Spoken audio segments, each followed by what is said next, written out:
You're in the middle of a conversation, and without warning, the momentum shatters. Your mind goes empty. The silence feels heavy, and as the other person glances away, you find yourself frantically digging for a single word to fix the moment. We often assume that being a great conversationalist is a fixed trait, something you're either born with or you aren't. We imagine they have a bottomless supply of stories or a naturally louder personality. In reality, effective communication is less about performing and more about fostering a shared curiosity. The goal is to build a bridge between two people, not to provide a solo exhibition of your own wit. By utilizing a few specific psychological tools, you can transform an awkward silence from a moment of panic into a moment you actually control. Mastering these shifts the objective. You stop feeling the pressure to entertain and start focusing on the simple process of facilitating a real connection.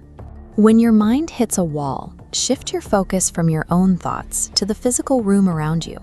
Pick a detail, a song, an object, or even a specific scent, and link it to a memory. Using the phrase, "that actually reminds me of," immediately provides a fresh path for the dialogue to follow.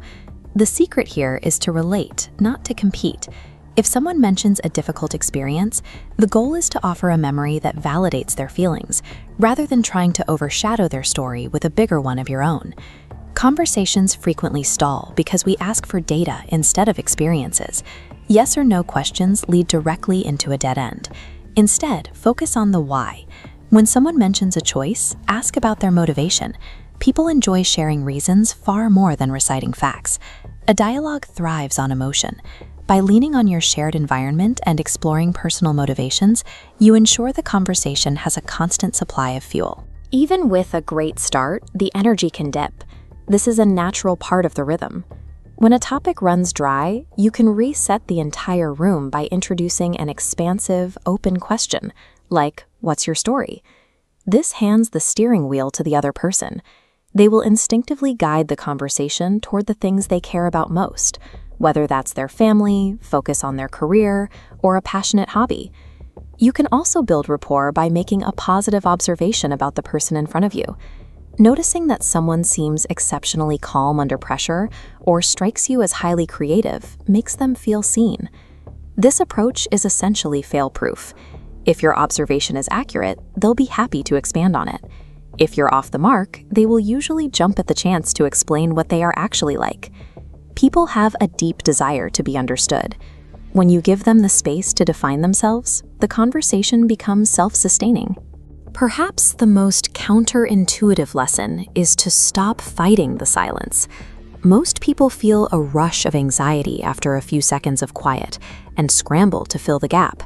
Confident communicators do the opposite. They stay relaxed and hold the space. Maintain comfortable eye contact. If you want to nudge them to continue, use the reflection technique. Simply repeat the last few words they said back to them as a question. It encourages them to elaborate without you having to take over the mic. Humans are naturally inclined to finish an incomplete thought. If you are willing to wait just a moment longer than feels comfortable, the other person will almost always step in to fill the void. Conversational mastery is found in the ability to comfortably use silence as a tool to draw others out. The pressure we feel during a quiet moment is usually fueled by a hidden assumption that the weight of the conversation rests entirely on our shoulders. In reality, a great interaction is a structure supported by two people. Once you let go of the need to perform, your only job is to listen, notice the small details, and provide the space for the other person to feel truly heard. Connect to a story, invite an experience, use an open starter, make an observation, and learn to embrace the silence.